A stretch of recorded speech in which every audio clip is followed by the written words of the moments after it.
Hi ළමයි කොහොමද ඔයාලට මම හිතනවා ඔයාලා සතුටින් පරිස්සමෙන් ඇති කියලා. ඔන්න මගේ පළවෙනි වීඩියෝ එක බලපු අය නම් දන්නවා අද මම මේ මොනවා ගැනද ඔයාලට කියන්න යන්නේ කියලා.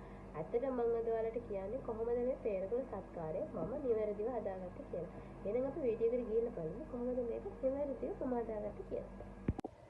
ඔන්න මේ විදිහට ළමයි මම මේ පෙරකල ටික හොඳට වොෂ් කරගෙන තියෙන්නේ. පෙරකල තියනවා ඊට පස්සේ උළුහාල් පුළුවන් නම් මෙන්න මේ විදිහට කරාමුණට කීපයක් එකතු කරගන්න. මොකද කරාමුණට කියන්නේ අපේ hair එකට වගේම අපේ skin එකටත් ගොඩක් හොඳයි. එහෙනම් මෙන්න මේ ටික මේ විදිහට එකතු කරගමු. ඔන්න පේනව නේද ඔයාලට මේක දැන් හොඳට තැම්බෙනවා. තිබ්බ කලර් එක වෙනස් කරලා තියෙන්නේ. මෙන්න මේ වගේ මෙන්න මේ කලර් එකක් එනකන් හොඳට මේක තැම්බෙන්න දෙන්න ළමයි.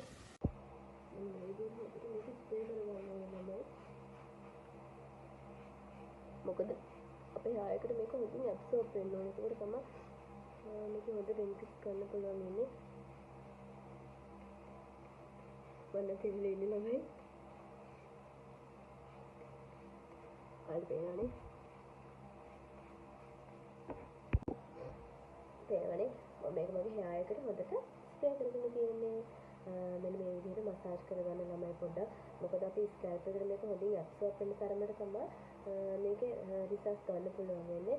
ඊට පස්සේ මේක විනාඩි 20ක් පැය භාගයක් අතර කාලයක් ආදී hair එකේ තියෙන්න අරින්න. අතට මට විශේෂයෙන්ම කියන්න මතක් කරගෙන හිටියා මේක වොෂ් කරද්දී normally වොෂ් කරන්න shampoo use කරන්න එපා. අනිත් එක තමයි ළමයි අපේ ළමයි ගොඩාක් busy නිසා එයාලා hair dryer එක use කරන ප්‍රමාණය වැඩි. ඇත්තට මේක චුට්ටක් අඩු කරන්න. මොකද dryer එකෙන් අපේ hair එක damage වෙන ප්‍රමාණය වැඩි. එන්නේ ඒක තමයි මට වඩා විශේෂයෙන්ම කියන්න තියෙන්නේ. එහෙනම් ළමයි ඔයාලා මේ පෙරකල water එක use කරන්න. ඔයාට ලැබෙන results පහලින් අනිවාර්යයෙන්ම comment කරගෙන යන්න. මතක් කරලා මගේ channel එක subscribe කරන්න. මොකද මම දාන අලුත්ම වීඩියෝ එකකට ඔයාලට බලන්න පුළුවන්. එහෙනම් ළමයි සතුටින් පරිස්සමින් ඉන්න.